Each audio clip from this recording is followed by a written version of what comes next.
वो शख्स जिसने दर्जा प्राप्त राज्य मंत्री की दिन दहाड़े एक पुलिस स्टेशन में हत्या करी, पूरा थाना मौजूद था, पुलिस वाले मौजूद थे, गांव के सैकड़ों लोग मौजूद थे, लेकिन गवाही के नाम पर एक अदद गवाह नहीं मिला। वो शख्स जिसका एनकाउंटर करने जब पुलिस गई तो पुलिस के ही कुछ गद्दारों की वजह से उस शख्स को खबर मिल जाती है और उन एनकाउंटर करने गई पुलिस वालों के ऊपर हमला कर देता है और 8 पुलिस वालों की जान ले लेता है। वो शख्स जिसने राजनीति, अपराध और पुलिस का ऐसा गठजोड़ कायम किया कि कई दशकों तक उत्तर प्रदेश के एक हिस्से में अपने आतंक का राज कायम करके रखा। आज हम आपको कहानी सुनाने जा रहे हैं विकास दुबे की। नमस्कार, मेरा नाम है अनुराग मिश्रा और आप देख रहे हैं जनता जंक्शन का खास कार्यक्रम जुर्म @8 PM, जिसमें हम देश और दुनिया के अपराधियों के बारे में बात करते हैं। अपराधी वो जिन्होंने अपराध के अलावा दुनिया में एक अलग तरह का असर छोड़ा। आज कहानी है विकास दुबे की। विकास दुबे, जिसकी आज से कुछ महीनों पहले एनकाउंटर में उसकी मौत होती है, यूपी पुलिस के द्वारा एनकाउंटर किया जाता है। विकास दुबे जाति से ब्राह्मण था, मजबूत परिवार था उसका, कानपुर के डिग्री कॉलेज से पढ़ा हुआ लड़का था, बिकरू गांव का रहने वाला था, कानपुर के चौबेपुर विधानसभा पड़ती है। राजनीतिक गुरु उसके जो कहे जाते हैं वो हरिकिशन श्रीवास्तव थे, जो पहले बसपा फिर भाजपा में आए। यह कहानी है उसके इंट्रोडक्शन की। पहला मर्डर उसने किस तरीके से किया था उसकी कहानी सुनाते हैं, उसके बाद आगे बढ़ते हैं। 90 से 91 का वक्त रहा होगा। पिता इसके राजकुमार दुबे, वो अपने खेत से आ रहे थे, बगल में किसी का खेत था, मटर का खेत था, कुछ दाने तोड़ते हैं, एक दलित का खेत था। वो आपत्ति जताता है, गाली गलौज होती है, इसकी खबर विकास दुबे तक जाती है।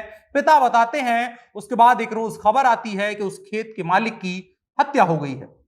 साफ जाहिर था कि इसका शक जाता है विकास दुबे के ऊपर, लेकिन उसके खिलाफ फिर से पहला जो केस था उसमें ही कोई गवाह नहीं मिलता है। हट्टा कट्टा लड़का था, घर से पूरी तरह से आजादी पाए हुए था और उसको कहा जाता था कि उसका हाथ बड़ा छूटा हुआ है, किसी के भी ऊपर उसका हाथ उठ जाता था। अब इसका पहला जो वो होता है मर्डर, जिसकी वजह से पूरी तरह से इसका नाम बनता है और इसका आतंक कायम होता है, वो होता है राज्य मंत्री थे संतोष शुक्ला, उनका मर्डर करता है। 2001 में कानपुर का शिवली थाना, शिवली गांव और शिवली थाना वही पड़ता है। राज्य मंत्री संतोष शुक्ला होते हैं, बीजेपी से उस वक्त श्रम संविदा बोर्ड के चेयरमैन होते हैं। पूरा थाना मौजूद था। संतोष शुक्ला की हत्या करता है विकास दुबे और एक गवाह नहीं मिलता है। 5 साल तक जांच चलती है, तमाम चीजें होती हैं और लोअर कोर्ट का फैसला आता है कि इसकी हत्या के बारे में कोई खास जानकारी नहीं है संतोष शुक्ला की, और विकास दुबे उसमें साफ साफ तौर पर बरी हो जाता है।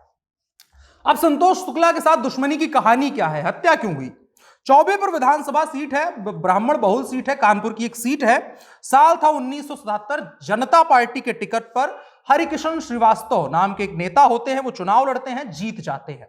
1980 में फिर से जीतते हैं। 1984 में कांग्रेस से नेकचंद पांडे वहां से जीत जाते हैं। मामला बराबरी का होता है। ब्राह्मण विधानसभा सीट पर 2 बार जो है ये हरिकिशन श्रीवास्तव दूसरी जाति के होकर के लाला थे, जीत जाते हैं। 1989 के चुनाव की तैयारी में वो जुटते हैं। चौबेपुर विधानसभा सीट पे होते हैं। एक लड़का इनकी नजर में आता है, चूंकि उसका एक मामला आ चुका था पहले ही अपने पिता के साथ मारपीट, पिता की वजह से मारपीट, पिता को बचाने के चक्कर में तमाम चीजें होती हैं और इस वजह से उसका बड़ा नाम था। हट्टा कट्टा लड़का था, कानपुर से पढ़ा हुआ था, रेडियो की दुकान पे वो एक बैठा करता था, ऐसा वहां के लोग कहते हैं। साथ लेते हैं हरिकिशन और 89 में जीत जाते हैं, जिसके बाद विकास दुबे का भी रुतबा बढ़ जाता है। फिर 1996 में चौबेपुर विधानसभा सीट से बसपा से चुनाव लड़ते हैं हरिकिशन श्रीवास्तव। उनके खिलाफ होते हैं संतोष शुक्ला। संतोष शुक्ला हार जाते हैं, हरिकिशन जीत जाते हैं। जीत की जुलूस के दौरान कहा जाता है कि मारपीट होती है, जिसमें विकास दुबे जो था वो अपने लड़कों को लेकर के जा रहा था और संतोष शुक्ला के समर्थन में भी कुछ लड़के जा रहे थे। उस दौरान लड़ाई झगड़ा होता है।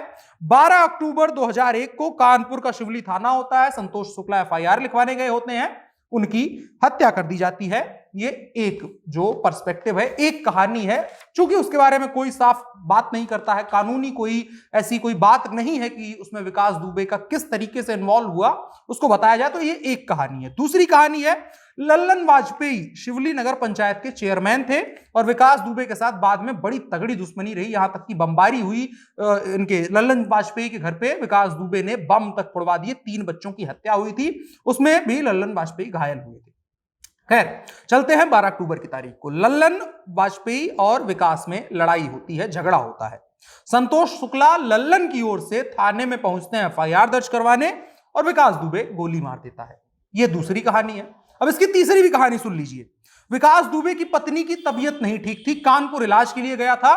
चूंकि माफियागिरी में था तो वापस आ रहा था और विकास दुबे की गाड़ी पर हमला हो जाता है लौटते वक्त। चूंकि बीवी होती है तो यह साफ तरीके से ट्रिगरिंग मोमेंट था। थाने में एफआईआर लिखवाने जाते हैं। विकास दुबे के बारे में यह कहा जाता है। वहां पर रास्ते में संतोष शुक्ला भी आ रहे थे।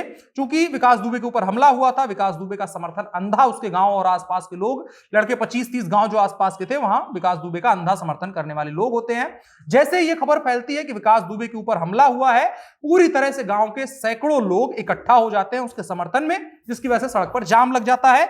मंत्री थे संतोष शुक्ला, राज्य मंत्री थे, वो जा रहे होते हैं, काफिला रुक जाता है। संतोष शुक्ला ये पता करने के लिए जाते हैं शिवली थाने में कि मामला क्या है। पूरा गांव वहां पर मौजूद होता है। विकास दुबे से बकझक होती है। पहले विकास दुबे उन्हें संतोष शुक्ला को पत्थर से मार देता है और उसके बाद कहा जाता है कि संतोष शुक्ला ने विकास दुबे को गाली दे दी और विकास दुबे ने जवाब में ताबड़तोड़ गोलियां बरसा दी। ये तीसरा मामला था जो संतोष शुक्ला के उसमें था। संतोष शुक्ला मर्डर केस की तीसरी कहानी थी। कौन सी सच है आप जाने। लोअर कोर्ट 2005 में फैसला देती है कि विकास दुबे के खिलाफ कोई सबूत नहीं है। पुलिस ने अपनी पूरी तरीके से अच्छे से जांच नहीं करी है। जो केस बनाया है वो मजबूत केस नहीं बनाया है। पुलिस के ऊपर तमाम आरोप लगे। एफआईआर जब उसकी पढ़ी गई बाद में तो ये चीज है, कितने लूप होल्स थे उस पूरी एफआईआर में कि कोई भी डिटेलिंग सही से नहीं थी कि गोली कहां से चली, क्या चीजें हुई। लेकिन तथ्य यह है कि विकास दुबे राज्य मंत्री, दर्जा प्राप्त राज्य मंत्री संतोष शुक्ला का मर्डर करता है थाने में, पुलिस वालों की मौजूदगी में। सैकड़ों गांव वाले मौजूद होते हैं पक्ष विपक्ष के, लेकिन एक जबान नहीं खुलती है उनके जो संतोष शुक्ला के मर्डर के आरोप में विकास दुबे के खिलाफ। यह पहला मौका था जब विकास दुबे ने यह साबित किया कि उसका ओहदा क्या है इस इलाके में और क्या उसकी ताकत है। अब इसके पीछे बहुत सारी चीजें हैं। हरिकिशन को ये चीज माना जाता है, हरिकिशन जो थे, ये हरिकिशन श्रीवास्तव, इनको माना जाता है कि राजनीतिक संरक्षण थे। और कई इंटरव्यूज हैं जो विकास दुबे के हैं, उसमें भी ये स्वीकार करता है कि हरिकिशन श्रीवास्तव उसके राजनीतिक गुरु थे और उसे पूरी तरह से संरक्षण प्रदान था। विकास दुबे के पक्ष में एक और चीज जाती थी कि वो इलाके में किसी भी राजनीतिक पार्टी का समर्थन नहीं करता था या विरोध नहीं करता था। तो राजनीतिक पार्टी वाले भी ना खास समर्थन करते थे ना विरोध करते थे, जिसकी जैसी जरूरत उसके हिसाब से वो काम करता था। बहुजन समाज पार्टी के इसके ऊपर सबसे ज्यादा हाथ रहने का जो एक तरीके से कहा गया, जो बसपा का शासनकाल था, जिसमें कहा गया कि मायावती जी ने तमाम गुंडे साफ कर दिए, उसी दौरान कहा जाता है कि बसपा के ही शासनकाल में, उसी बसपा के वरदहस्त ये विकास दुबे पूरी तरह से पनपता है और कानपुर के इस इलाके में पूरी तरह से अपने आतंक का राज कायम करता है। ये तमाम कहानियां हैं उसके बारे में। इसके बाद जो दो इंपॉर्टेंट सबसे हैं विकास दुबे की जिंदगी के सबसे खतरनाक क्राइम जिनको कहा जाता है, या जिन्होंने एक लंबे वक्त तक असर डाला और विकास दुबे का जो हश्र हुआ उसके लिए जिम्मेदार हैं। दूसरा होता है जिसकी वजह से मेन कहा जाता है कि विकास दुबे की एनकाउंटर में मौत हुई, पुलिस ने एनकाउंटर किया एसटीएफ में। 2-3 जुलाई की रात थी 2020, 2-3 जुलाई 2020 की रात थी। पुलिस जाती है, एक शिकायत होती है, राहुल तिवारी नाम का शख्स होता है, वो कहता है कि उसका और उसके ससुर का अपहरण किया गया और अवैध रूप से जमीन पर कब्जा किया गया। मारपीट करके जमीन जो है वो विकास दुबे ने अपने नाम करवा दी। इस केस को लेकर के वो जाता है पुलिस के पास में, चौबेपुर थाने में। पुलिस पहले से ही विकास दुबे से खार खाए होती है। चौबेपुर थाने से फैसला लिया जाता है कि ऐसा होगा कि विकास दुबे का आज रात में एनकाउंटर कर दिया जाएगा। ये चीज होती है। चूंकि विकास दुबे का जो आतंक था वो तगड़ा था, तो पुलिस का ये मानना होता है कि और फोर्सेस की जरूरत पड़ेगी, इसलिए आसपास के 2-3 थानों से पुलिस बुलाई जाती है। यही सबसे बड़ी गड़बड़ी होती है। जब मामला इस थाने से बाहर जाता है और थानों में जाता है तो कहा यह जाता है कि कुछ पुलिस वाले, जिनमें विनय तिवारी जो सब इंस्पेक्टर थे, उनके बारे में कहा जाता है कि उन्होंने विकास दुबे को यह पूरी कहानी बता दी कि आज रात में तुम्हारा एनकाउंटर करने के लिए पुलिस आने वाली है, तैयारी कर लो। अब यह बात पुलिस को नहीं पता होती है कि इसकी मुखबिरी की जा चुकी है और अपने ही आदमी ने की है, और वो आदमी जो एनकाउंटर करने के लिए उस टीम के साथ में जाने वाला है विनय तिवारी। पुलिस अतिरिक्त फोर्स मंगाती है, अपना लाव लश्कर लेकर के वहां पर विकास दुबे का एनकाउंटर करने के लिए जाती है। चौबेपुर थाने से विनय तिवारी थे और जो थाना था शिवली का, वहां से पुलिस जाती है एनकाउंटर करने के लिए। वहां शिकायत होती है, तो फिर पुलिस जो है एनकाउंटर करने के लिए वहां से निकलती है। डीएसपी देवेंद्र मिश्रा, जिनकी बाद में हत्या भी हो गई, शहीद हुए उसी एनकाउंटर में, वो टीम बनाते हैं 3 थानों की फोर्स लेकर के विकास दुबे का जो गांव है बिकरू गांव, वहां पर जाते हैं। उसका जो हवेली नुमा घर है उस पर छापा मारने के लिए और विकास दुबे का एनकाउंटर करने का इनका प्लान होता है। पुलिस निकलती है थाने से, रास्ते में उसे जेसीबी खड़ी मिलती है। जेसीबी खड़ी होती है जिसकी वजह से पुलिस को इस प्लान करके खड़ी की गई थी रास्ते में, ताकि पुलिस वाले गाड़ी से ना आ पाए, उनको पैदल आना पड़े। पुलिस वाले वैसे ही करना पड़ता है उनको, चूंकि मजबूरी थी। तो उसके बाद पुलिस वाले जो है वो जेसीबी वहां खड़ी होती है, वहां गाड़ी खड़ी करते हैं और उसके बाद पैदल निकल पड़ते हैं। अचानक से फायरिंग होने लगती है और एक तरफ से फायरिंग नहीं होती है, क्योंकि पहले से इनपुट था। तो विकास दुबे का जो घर था उसमें से आस पड़ोस के जो लोगों का घर था उनकी छतों से पुलिस के ऊपर लगातार फायरिंग होने लगती है। पुलिस वाले जान बचा के इधर उधर भागते हैं, तमाम चीजें होती हैं। पूरी रात वहां पर गोलीबारी होती है और इसमें बाद में जो नाम आता है कि जो वहां की बिजली विभाग था, जो बिजली का जो केंद्र होता है जहां से बिजली सप्लाई होती है, कट की जाती है, बंद की जाती है, पावर हाउस, वहां पर भी विकास दुबे की इतनी हनक थी कि विकास दुबे ने रात में पूरे गांव की बिजली कटवा दी कि यहां पर अंधेरा अंधेरा हो जाए और पुलिस वाले फंस जाएं। और ऐसा ही होता है। पुलिस और उसके बीच में मुठभेड़ होती है। उधर से AK-47 तक से गोलियां चलती हैं और 8 पुलिस वाले, जिनमें डीएसपी देवेंद्र मिश्रा, 3 जो है वो दरोगा होते हैं और 4 सिपाहियों की मौत हो जाती है, दर्दनाक मौत। अब तक ये कहानी बनती है, फिर उसके बाद जांच वांच होती है, उसकी आगे जिक्र हम करेंगे। अब ये विकास दुबे की सबसे बड़ी गलती मानी जाए या सबसे बड़ी आतंक, अगर अपराधियों के नजरिए से देखा जाए तो सबसे बड़ी या तो गलती थी या सबसे ज्यादा बहादुरी का काम।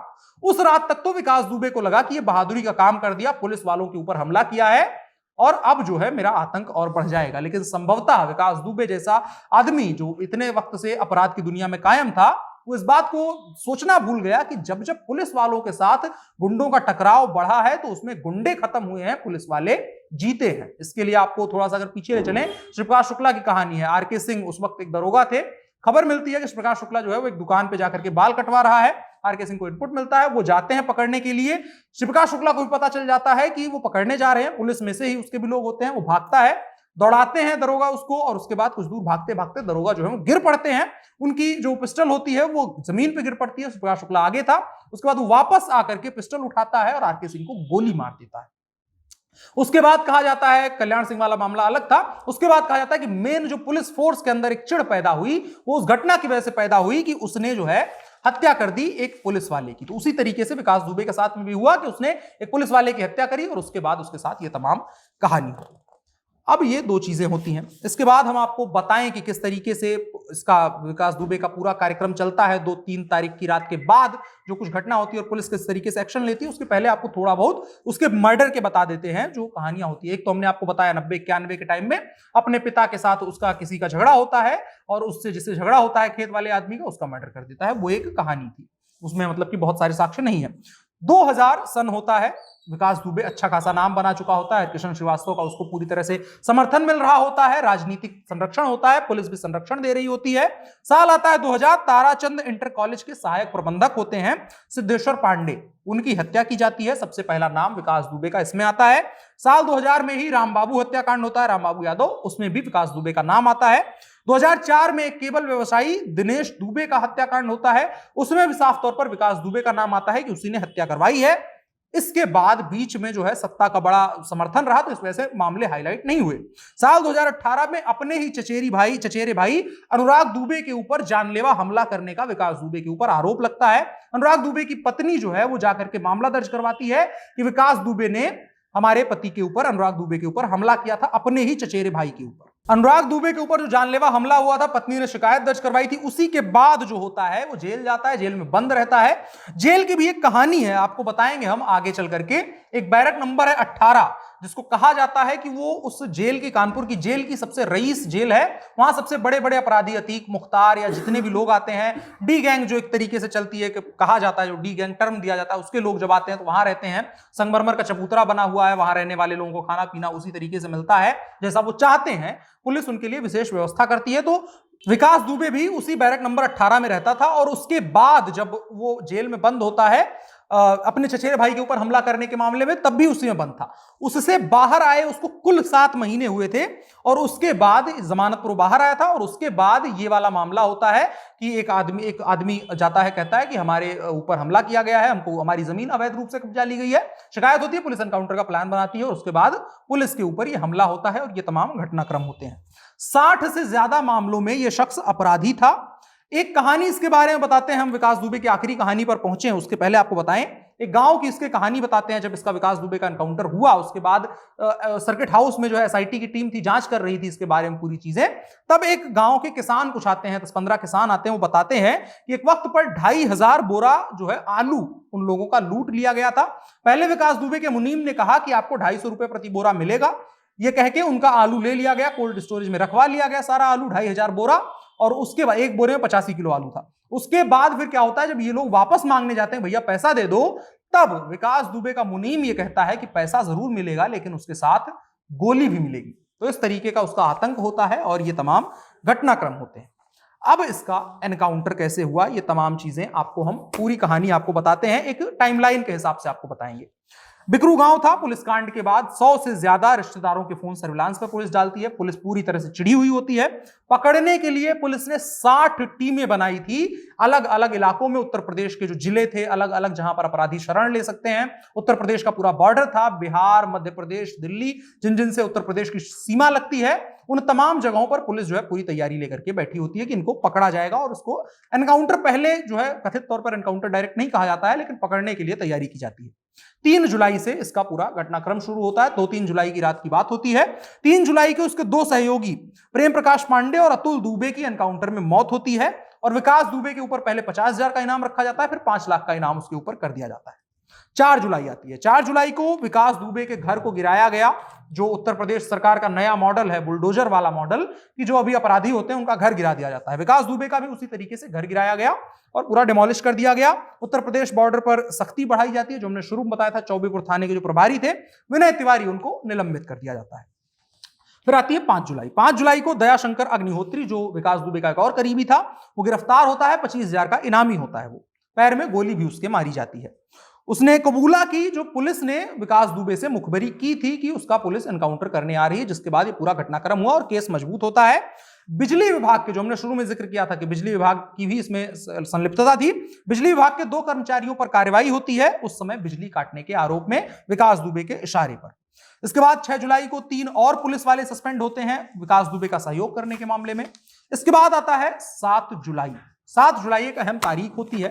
डीआईजी एसटीएफ होते हैं अनंत देव, उनका तबादला किया जाता है। मुरादाबाद पीएससी में इनके ऊपर आरोप लगता है कि ये भी इसमें संलिप्त थे। आरोप कैसे लगता है, अब यहां लूप होल देखिए पुलिस सिस्टम का।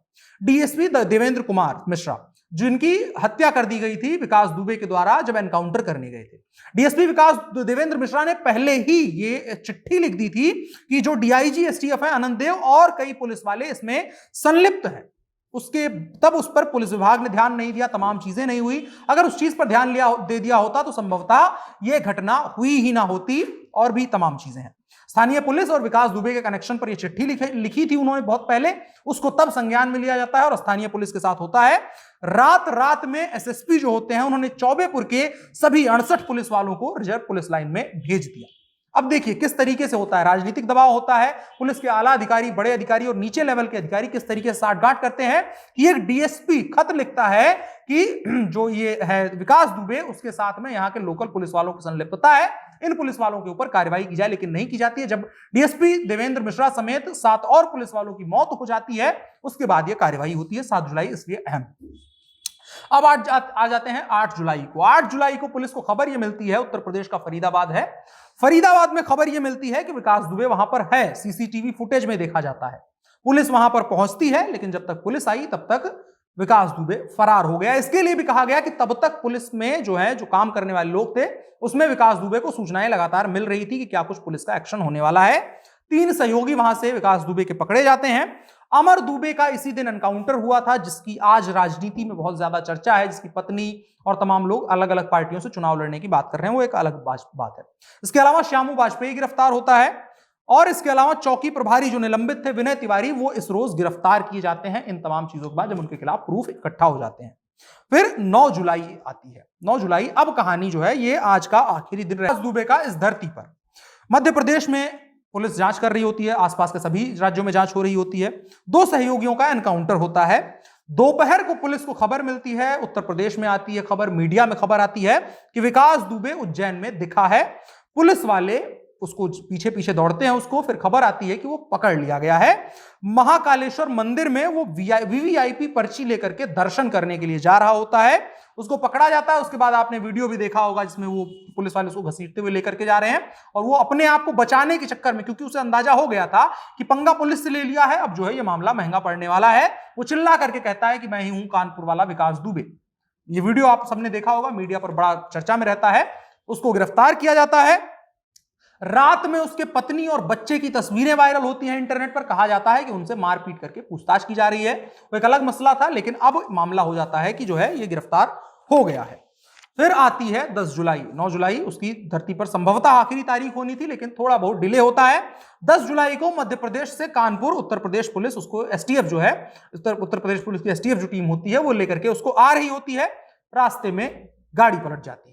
ये उत्तर प्रदेश में नया ट्रेंड आया था, बड़ा इसका मजाक भी बना था, लेकिन रास्ते में गाड़ी पलट जाती है। विकास दुबे भागने लगता है, पुलिस की बंदूक छीनने और तमाम थियरीज गढ़ी जाती हैं, और उसके बाद पुलिस वाले उसके ऊपर गोली चला देते हैं और विकास दुबे का एनकाउंटर हो जाता है। इसमें 4 पुलिस वाले भी जख्मी हुए थे मामूली तौर पर, लेकिन विकास दुबे की कहानी जो है वो खत्म हो जाती है।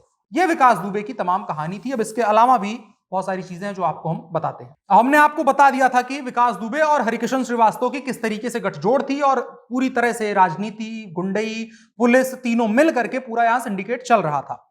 एक चीज कही जाती है विकास दुबे के बारे में कि जब पर्ची पर जिसका नाम लिख करके कह देता था, वहां आसपास के जो प्लांट थे जिनमें काम होता था, क्योंकि कानपुर हब है इंडस्ट्रीज का, काफी बड़ी मात्रा में इंडस्ट्रीज हैं, फैक्ट्रियां हैं, कंपनियां हैं, तो वहां पर जो है विकास दुबे पर्ची में लिख करके दे देता था कि आपको नौकरी मिलनी है, तो नौकरी उसको मिल जाती है। इसके अलावा एक और कहानी है 1997-98 की, जब विकास दुबे क्राइम की दुनिया में मजबूत हो रहा था। काकादेव शास्त्री नगर का इलाका होता है, 2 लोग वहां पर होते हैं, कट्टर दुश्मन होते हैं, राजू खुल्लर और एक भूरे, 2 नाम के ये अपराधी होते हैं। ये लोग गैंगवॉर इनके बीच में थोड़ा बहुत चल रहा होता है, मारपिटाई होती है।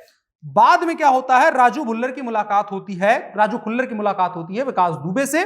मारपीट करके मतलब जिस तरीके से भी ताकत का इस्तेमाल करके भूरे को वहां से भगा दिया जाता है, और ये दोनों लोग उस इलाके में राज करने लगते हैं। और बाद में राजू खुल्लर की ही बहन ऋचा जो होती है, उसके साथ विकास दुबे का प्रेम प्रसंग होता है और इनकी शादी हो जाती है। इसके अलावा एक और कहानी है, विकास दुबे को एक मामले में एक यादव इंस्पेक्टर थे, उन्होंने गिरफ्तार कर लिया था, कुछ मारपीट का मामला था। कहा यह जाता है कि उस रोज भी विकास दुबे के एनकाउंटर का प्लान पुलिस वालों ने बनाया था, जिसकी सुगबुगाहट होती है। आसपास के लोग धरने पर बैठते हैं, और इस दौरान 2 नेता वहां पर धरने पर बैठते हैं, जिनके नाम होते हैं भगवती सागर और राजाराम पाल। अब ये कितने ताकतवर नेता थे और किस तरीके से विकास दुबे का समर्थन राजनीति करती है। भगवती सागर विल्लौर विधानसभा से विधायक थे, राजाराम यादव अकबरपुर सीट से सांसद थे। आप सोचिए कि किस तरीके से राजनीति का संरक्षण एक अपराधी को मिला हुआ था, जो पुलिस वालों की हत्या कर चुका है, जो राज्य मंत्री की हत्या कर चुका है, जो आसपास के इलाकों में न जाने दर्जनों हत्याएं कर चुका है, 60 से ज्यादा जिसके ऊपर मुकदमे थे, उसके लिए धरने पर ये 2 नेता बैठते हैं जो सांसद और विधायक रहते हैं। इसके अलावा 2007 में एक कहानी कही जाती है विकास दुबे के कहने पर।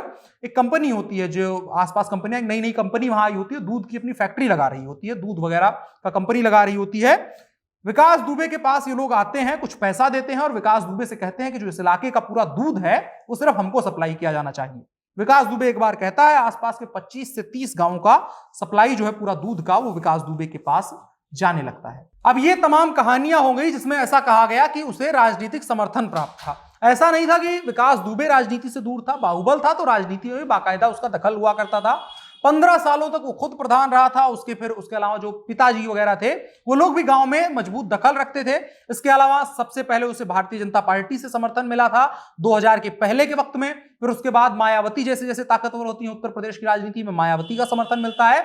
समाजवादी पार्टी के टिकट पर जिला पंचायत सदस्य उसकी पत्नी बनती है। ये तमाम चीजें हैं। इसके अलावा विकास दुबे का जो अपना ऑरा था, आसपास में भैया जी कहकर के उसको पुकारते थे, या पंडित जी विकास दुबे करके, विकास पंडित या पंडित जी कहकर के उसको पुकारा जाता था।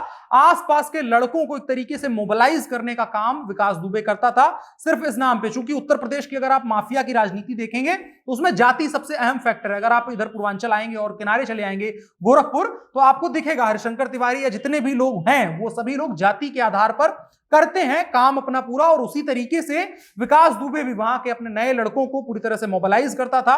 और विकास दुबे का एक और है, मतलब बचपने में जब हरिकिशन श्रीवास्तव उससे मिले थे उस वक्त विकास दुबे कानपुर में पढ़ता तो था ही, उसके साथ कुश्ती वगैरह का भी शौकीन था, हट्टी कट्टी उसकी शरीर थी। और ये बदस्तूर आगे भी जारी रहा था और आसपास के लड़कों को भी सिखाया करता था कि किस तरीके से अपराध में आने के लिए आपको शरीर को मजबूत करने की जरूरत है।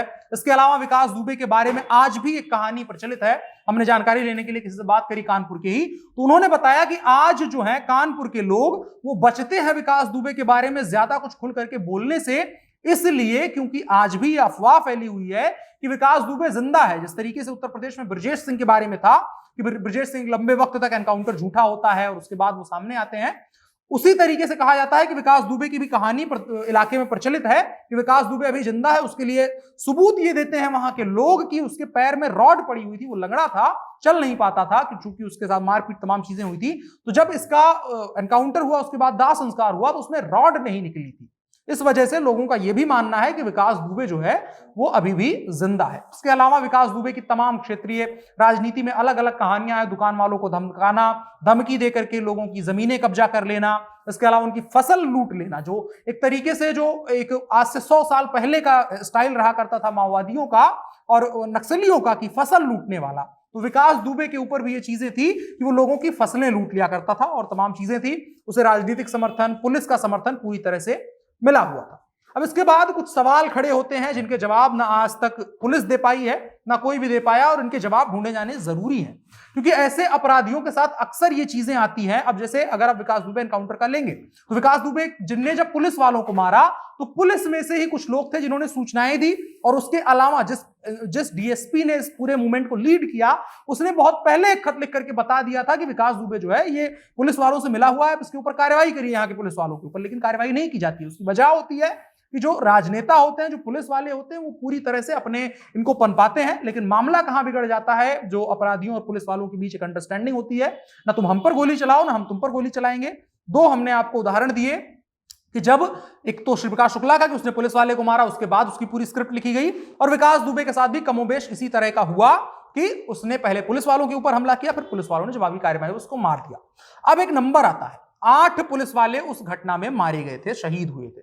उत्तर प्रदेश में अगर आप एक लंबा इतिहास देखेंगे, चूंकि अपराध का एक लंबा इतिहास रहा है उत्तर प्रदेश में, आज तक 2 ही बमुश्किल ऐसी घटनाएं याद आती हैं, और जो क्रिमिनल्स के द्वारा नहीं की गई थी वो माओवादियों के द्वारा की गई थी। और इसके अलावा एक नंबर आपको बताते हैं, जो 8 पुलिस वालों की हत्या विकास दुबे के द्वारा की जाती है, उसको पकड़ने गए थे और वो शहीद हो जाते हैं। उत्तर प्रदेश का एक लंबा क्राइम का इतिहास रहा है। पूरे प्रदेश में जो क्राइम की शुरुआत होती है, एक तरीके से सिस्टमैटिक क्राइम, वो उत्तर प्रदेश से शुरू होता है, राजनीति शुरू होता है, उत्तर प्रदेश में घुसता है। लेकिन एक चीज कही जाती है कि आज से पहले किसी अपराधी के द्वारा पुलिस वालों के ऊपर हमला इस कदर नहीं किया गया था जहां इतनी बड़ी संख्या में मारे गए हों। 2 घटनाएं आती है, एक बुलंदशहर के आसपास एक डाकू की घटना आती है जिसने 9 पुलिस वालों को थाने में मारा था। इसके अलावा एक और घटना आती है जहां माओवादियों नक्सलियों के द्वारा जो है वो 8 या 9 पुलिस वालों की और हत्या की गई थी। इसके अलावा उत्तर प्रदेश के क्राइम इतिहास में आज तक इस तरीके से नहीं हुआ है जहां इतनी बड़ी संख्या में पुलिस वालों के ऊपर हमला किया गया हो, और उसकी वजह पुलिस के द्वारा खुद अपराधी की मदद करना। तमाम सवाल खड़े होते हैं। इसके अलावा एक और राजनीतिक बात भी कर लेते हैं। जो विकास दुबे के बारे में यह चीज कहा जा रहा है कि उत्तर प्रदेश सरकार जातियों को टारगेट करके कर रही है, ब्राह्मणों को टारगेट करके कर रही है। अगर आप थोड़ा गंभीर होकर के विकास दुबे का पूरा पैटर्न देखेंगे तो 80% जो क्राइम उसने किए हैं ब्राह्मणों के साथ में किए हैं। तो इसको इस तरीके से अगर आप फ्रेम कर रहे हैं तो सिर्फ आप राजनीति समझ सकते हैं। आप आम चीज अपराधी का अपराध के लिए खत्म किया जाना नहीं समझ रहे हैं, आप केवल उसको जाति के हिसाब से समझ रहे हैं। और उत्तर प्रदेश में जितने भी अपराधी मजबूत हुए हैं वो सिर्फ इसी आधार पर मजबूत हुए हैं क्योंकि उनको धर्म के आधार पर या तो कुछ लोगों को मदद मिली है, और जाति के आधार पर बहुत सारे ऐसे अपराधी हैं जो जाति के वेश में आते हैं आपके सामने, आप उनकी मदद करने लगते हैं और उसके बाद वो इस तरह की घटनाएं करते हैं। 8 उत्तर प्रदेश के पुलिस वाले शहीद हो जाते हैं। आज के कार्यक्रम में इतना ही। ये था जनता जंक्शन का साप्ताहिक कार्यक्रम जुर्म@8 PM, जो हर रविवार को रात को 8 बजे आता है, जिसमें हम देश और दुनिया के अलग अलग अपराधियों के बारे में बात करते हैं जिन्होंने एक अलग तरीके का असर छोड़ा, जिनके बारे में बात करना जरूरी है और जिनके बारे में जानना जरूरी है। शुक्रिया।